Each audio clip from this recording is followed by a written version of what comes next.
Приветствую! Вы слушаете Антона Кузнецова и смотрите телевидение Видоврата ТВ.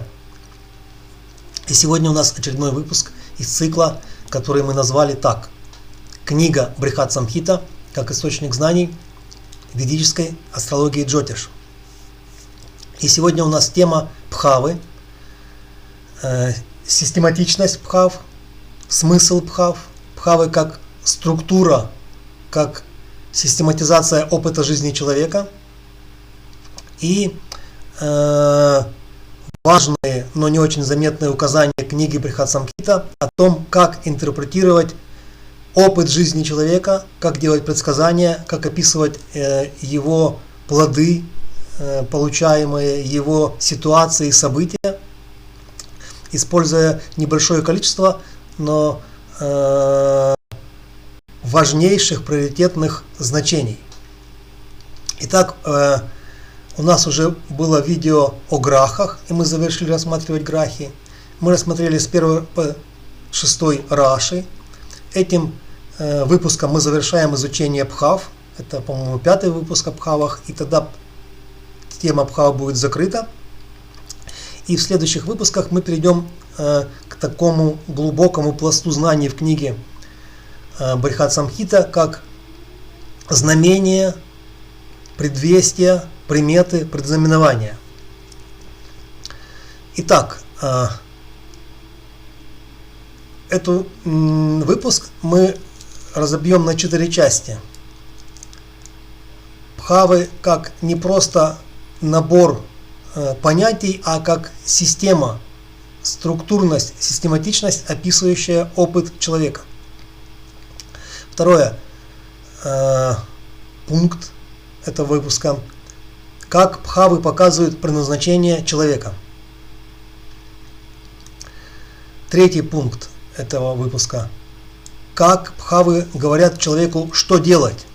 Вот есть такой вопрос: чем мне заниматься, какой деятельностью, каким бизнесом, какой профессией, что мне делать, да, чем заниматься. Как Бхавы, разные Бхавы, не одна Бхава отвечает на этот вопрос. И последнее, мы уже эту тему рассматривали. Каждая Бхава имеет 5 уровней, и мы подытожим 5 уровней получения опыта жизни человека в контексте каждой Бхавы. То есть нет просто 12 Бхав и 5 уровней, а в каждой Бхаве есть 12 уровней опыта, 12 слоев проживания жизни, 12 взаимодействий окружением, но на 5 уровнях, в 5 средах, можно сказать. Итак, систематичность. У нас есть 3 реальности жизни, это много раз мы обсуждали. И тогда, если мы разделим 12 Бхав на 3 реальности, получается, что есть 4 типа каждой Бхавы. Они будут расположены, скорее всего, треугольником, да, повторяя друг друга по циклу. Как вот Раши делятся на Чара, Стхира, Двишвабхава. И потом цикл повторяется: Чара, Стхира, Двишвабхава. Как часто говорят, movable, fixed, dual. Это по-английски. Movable, fixed, dual. Подвижная Раши, неподвижный Раши, двойственный Раши. Точно так же Бхавы повторяются, как огонь, земля, воздух, вода.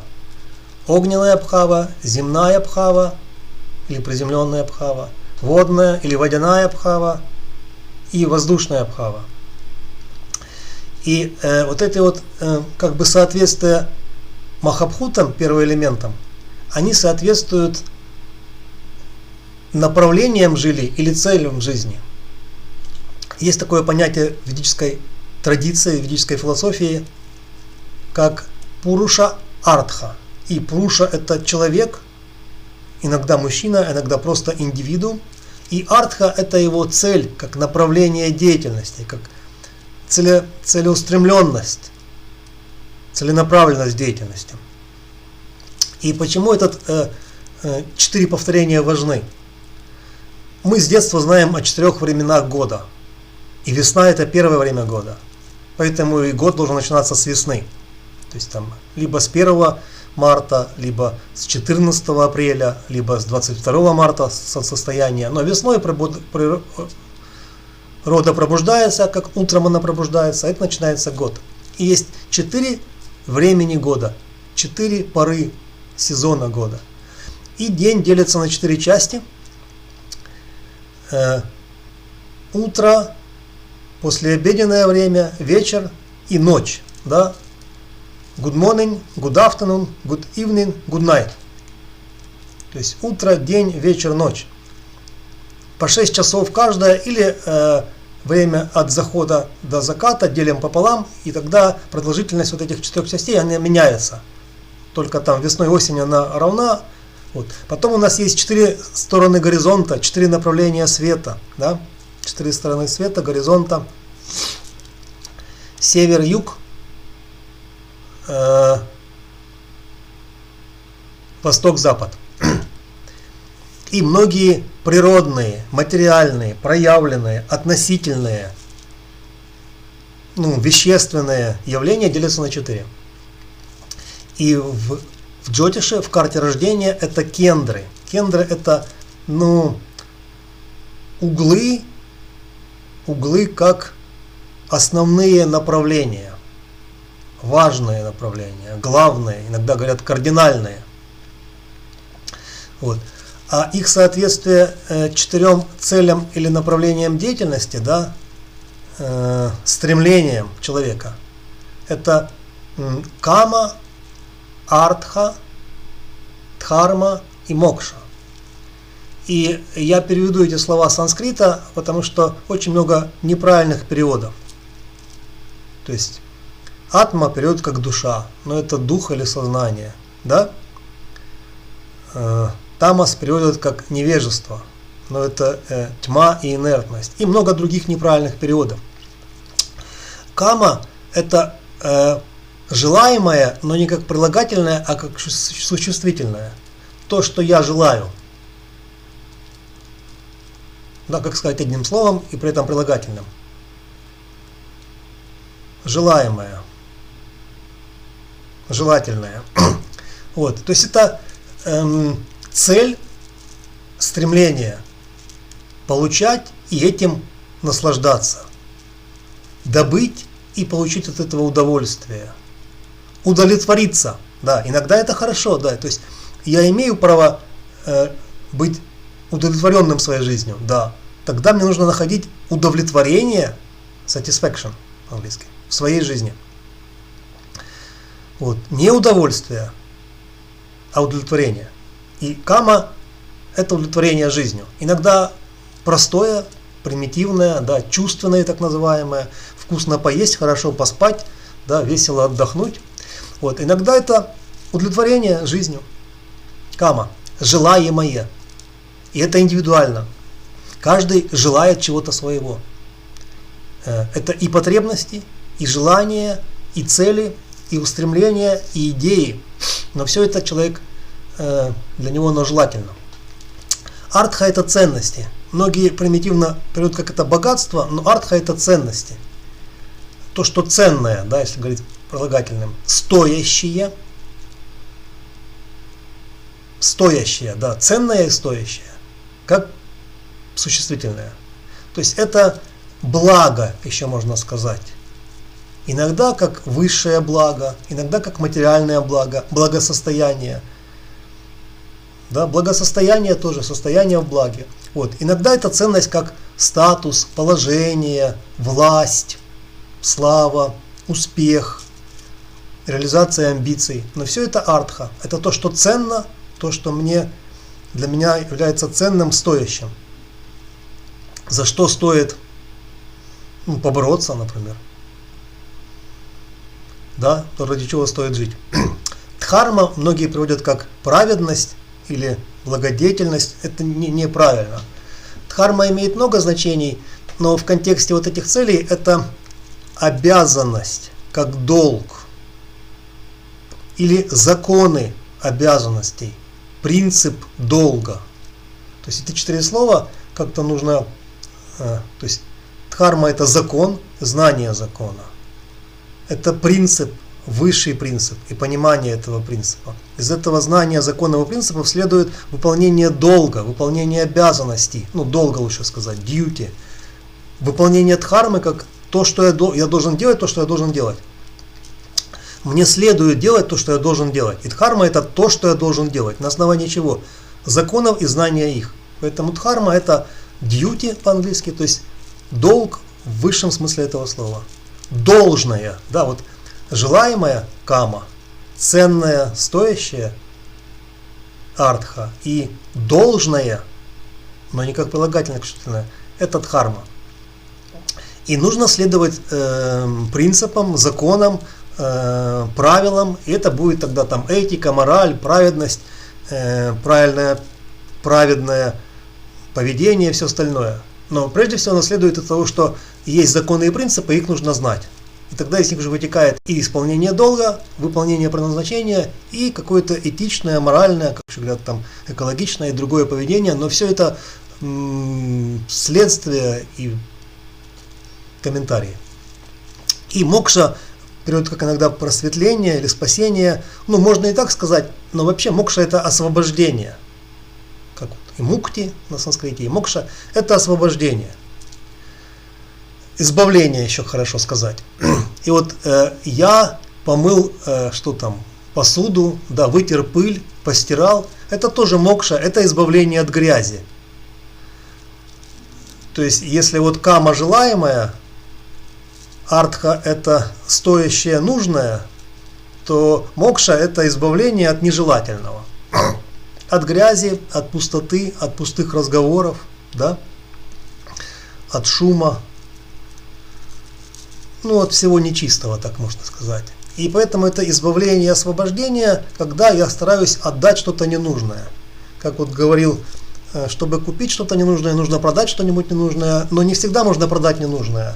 А это можно отдать. Допустим, есть центры, где принимают одежду, игрушки или другие вещи, ненужные вам, но нужные кому-то. Отнесите то, что вам не нужно, а кому-то это может пригодиться. Перед этим, конечно, протрите, помойте, приведите в хороший вид. То есть я избавляюсь от ненужного себе, и я становлюсь свободным. Освобождаюсь. Вот. Но есть особый вид, от чего нужно избавиться, это привязанность. Привязанность в плохом смысле этого слова. Не вовлеченность, а привязанность. Может быть зависимость, может быть привязанность. И от этих привязанностей нужно избавляться. От зависимостей. Вот. И есть привязанность к материальному миру. Хотя я дух, я сознание, я атма. Да? Кто говорит, я душа, но я дух, у которого есть душа. И многое другое. Вот. И сам дух не привязан. Но моя личность, мое тело, даже моя душа, они привязаны к материальному миру. И поэтому, если будут какие-то выборы, то иногда из-за этой привязанности можно сделать неправильный выбор, принять неправильное решение. И нужно избавляться от этих ненужных привязанностей. И есть одно главное избавление, главное освобождение. Вот. И это можно уже назвать просветлением, спасением, или как там еще salvation переводится. Спасение, освобождение, просветление. Вот.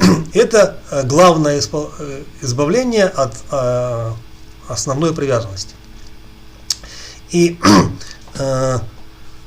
бхавы соответствуют этим 4 одновременно махабхутам, первоэлементам, одновременно 4 направлениям по сторонам горизонта, одновременно 4 интервалам суток и года. И давайте их отдельно разберем, как бхавы уже. Очевидно, что начинается все с востока. Первая бхава это восток, и одновременно это восход солнца. Это необходимая, начинающая, закономерная вещь. Поэтому первая бхава символизирует начало, закономерное, законное, правильное. Это исполнение принципов, это дхарма. И суть первой бхавы, как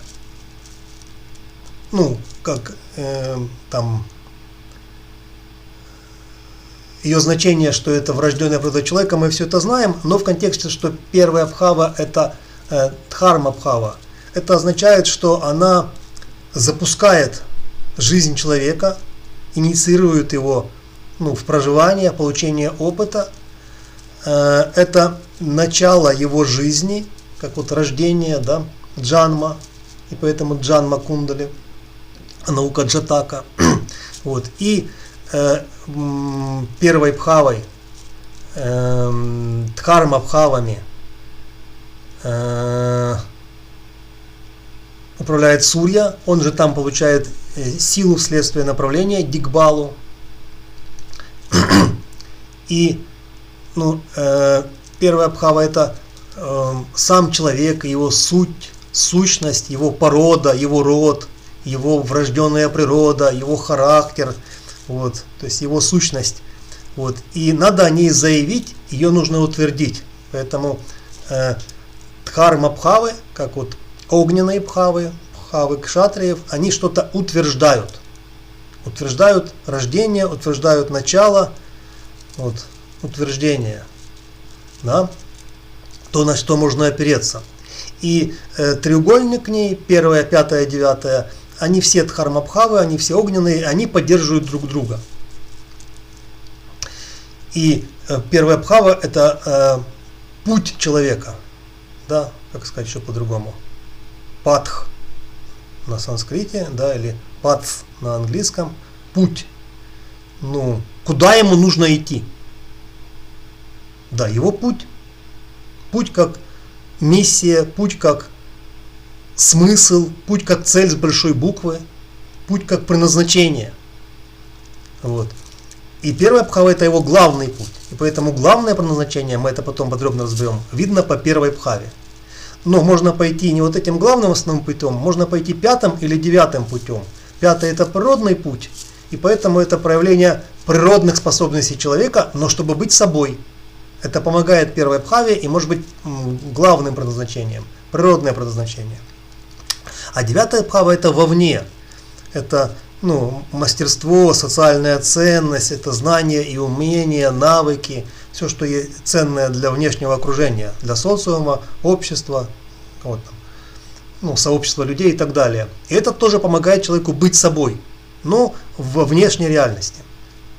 Таким образом, дхарма-бхавы, они же огненные, 1, 5, 9, вот этот главный трикон, потому что триконов 4, как мы это уже выяснили, это главный трикон. Они дают человеку возможность пойти своим путем. Но либо высшим путем, либо своим природным путем, либо своим социальным путем. И человек может идти только одним из этих 3 путей. Одновременно выполнять 3 предназначения он не может.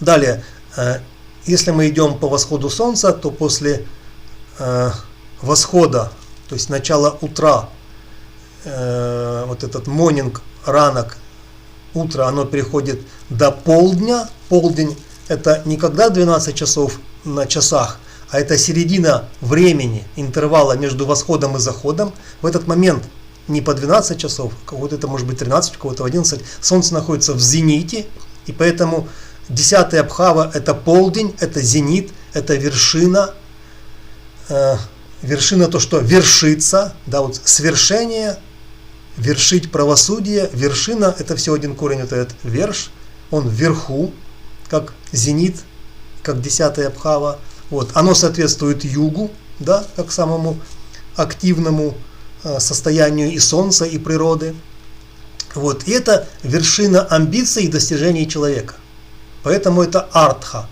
бхавы, артха трикона, и что такое достижение? Это получение чего-то стоящего, ценного. То есть достижение это когда я беру что-то нужное, а не ненужное.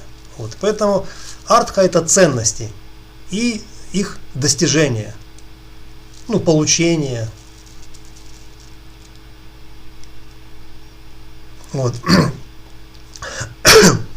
Для этого нужно что-то делать в основном, и поэтому это еще как бы карма, то есть деятельность. Карма не как закон кармы, не как принцип ответственности, не как закон последствий каждого действия, а карма как прямой перевод этого слова. Карма это действие, деятельность, поступки.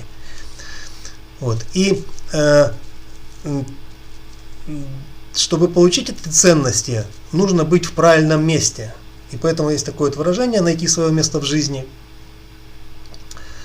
Это занять правильное место, то есть попасть в нужное время, в нужное место, да, и делать там свое дело, свою карму. И тогда я получу что-то ценное, ценности. У меня будет свершение. Я буду на вершине почета, уважения, славы, репутации, реноме и всего остального. Это статус мой. И эту 10-ю бхаву поддерживают 6-я и 2-я. Да? Ценностями могут быть социальные ценности, это статус, положение, популярность, известность и все остальное. Ценностями может быть то, что я впечатление, да? Впечатление, видение. Впечатление. Иногда видение, иногда впечатление. Мышление, да, это 2-я Раши была и шапка, это 2-я бхава, то есть это ценности впечатлений. И их накопление. Накопление впечатлений, накопление ценностей, иногда накопление благосостояния и так далее. То есть 2-я бхава, будучи артха-бхавой, она поддерживает накопление ценного, но в верхнем уровне, в виде впечатлений, в виде видения, в виде, как тут инсайт перевести на русский язык с английского. Риши тот, кто видит. И вот это видение он накапливает. Накопление видений, визий, есть такое слово уже, накопление визий, видение реальности, понимание реальности, видение того, что происходит в реальности, предвидение вследствие этого, или знание прошлого, тоже вследствие этого.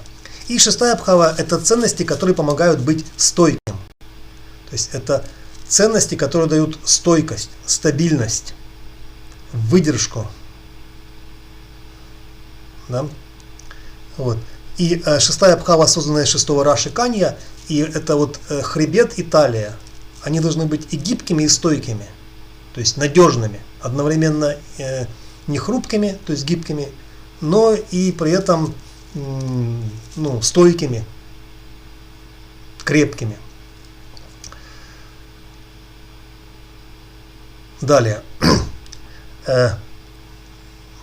Восход, полдень, но не по часам, а астрономический, да, или астрологический, природный. И потом заход солнца. Это заканчивается послеобеденное время, начинается вечернее время.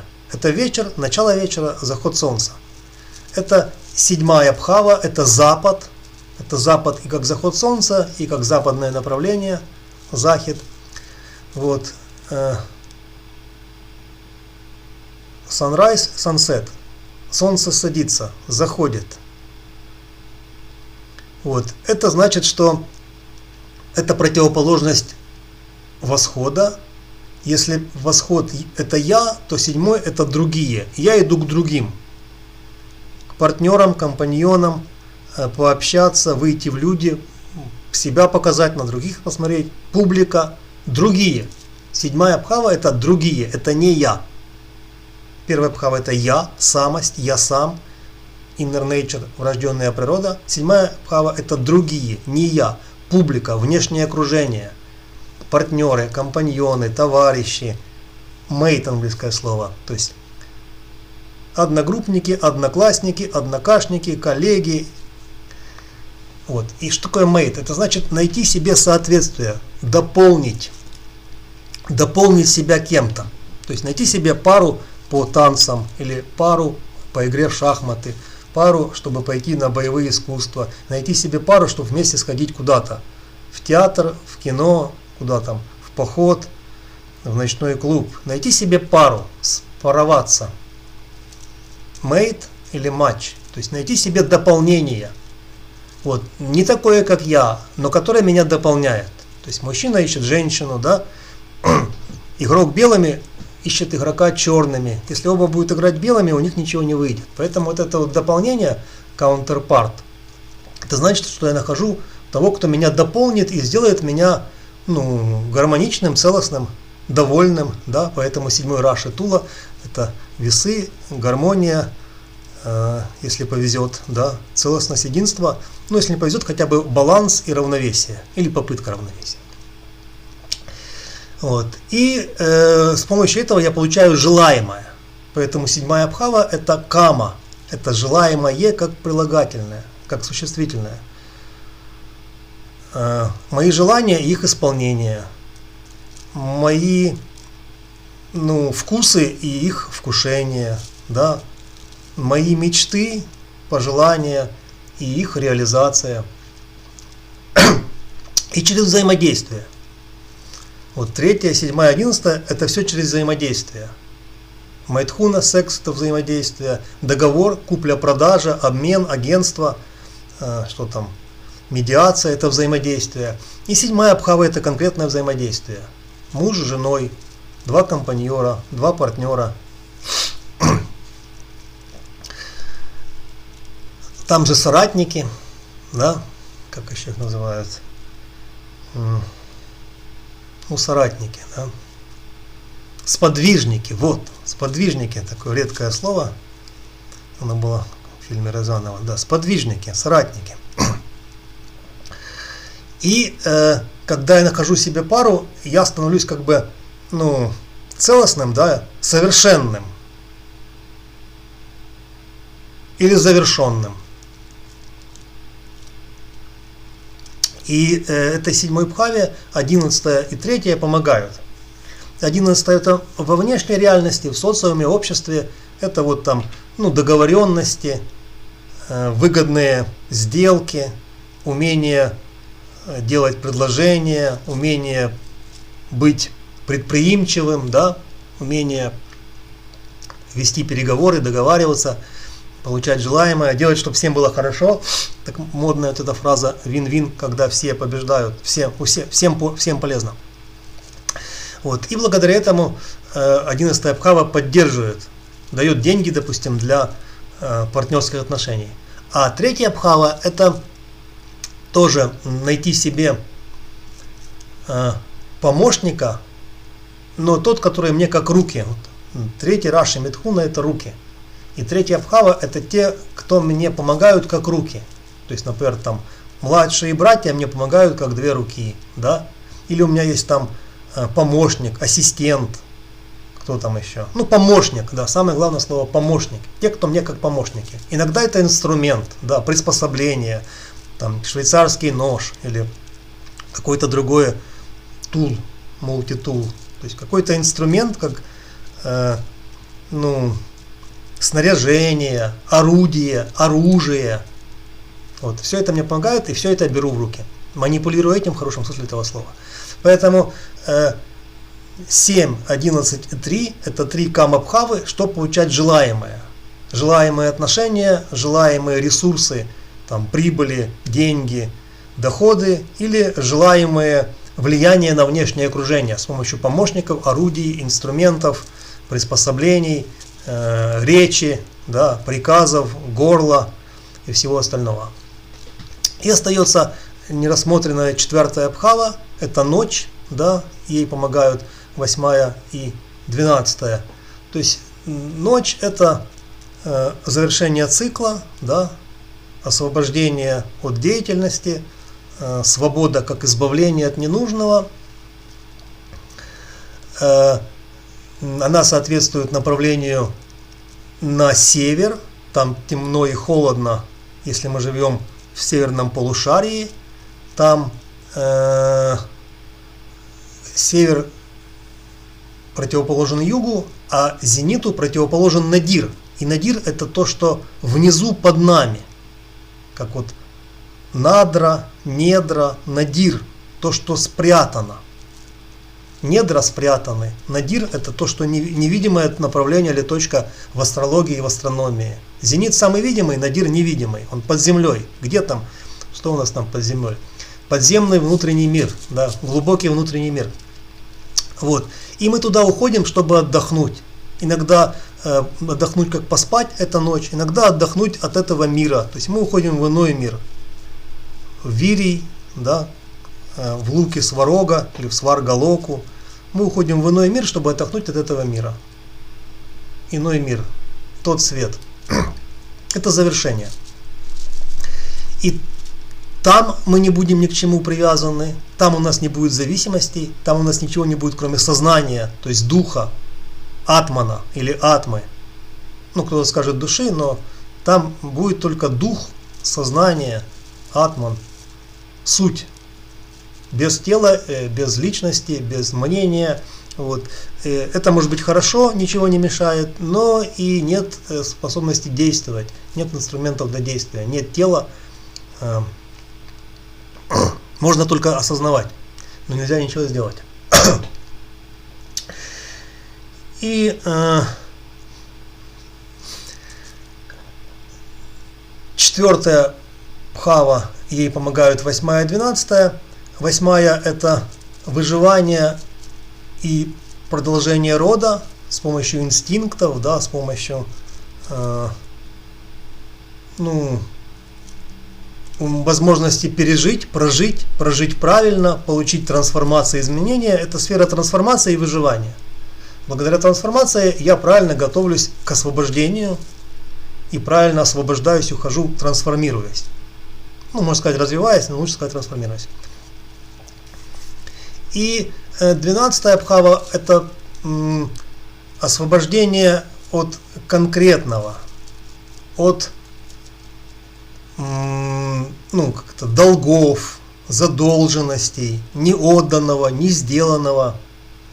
Долги во всем диапазоне. Не один большой долг с большой буквы, как duty, а много долгов.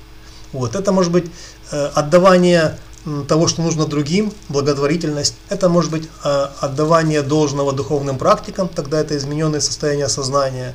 Вот. Это может быть отдавание долгу супружеского, да, поэтому 12-я бхава это еще секс. Но это исполнение долга или отдавание должного. И супружеского долга в контексте секса в том числе. Вот. И там же у нас духовные практики, которые помогают освобождению в 12-й бхаве, мукти, мокше, просветлению. Это освобождение от ненужных мыслей, да, освобождение от беспокойств, освобождение от стрессов, как говорил Махариши Махеш Йоги, и подобное. И если это подытожить, можно двигаться по часовой стрелке. Тогда это будет 1, 10, 7, 4 бхава, и она показывает природный цикл. Утро, полдень, восход, полдень, заход, полночь. Или утро, послеобеденное время, которое называют днем, вечер и ночь, которая на самом деле называется временем после полночи. Morning, afternoon, evening, night. Они соответствуют 4 временам года, там где у нас 4 сезона, а не 6. И они показывают природный, тропический, можно сказать, там сельскохозяйственный, земледельческий цикл. Можно идти в другом цикле, от незрелости к зрелости.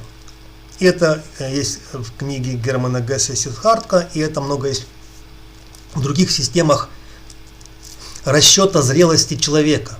Сначала он хочет желаемого, потом он хочет ценного, потом он хочет закономерного, законного, правильного, принципиального, праведного, и потом он ничего не хочет, он освобождается. То есть кама, артха, дхарма, мокша. Желаемое, ценное, законное, закономерное, правильное, знаемое. Да, и освобождаюсь от всего, то есть возвращаюсь к себе, возвращаюсь домой, да.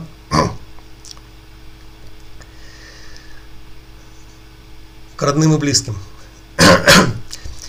И тогда это будет другая последовательность бхав. Кама 7, идем про число стрелки. Артха 10, дхарма 1 и мокша 4.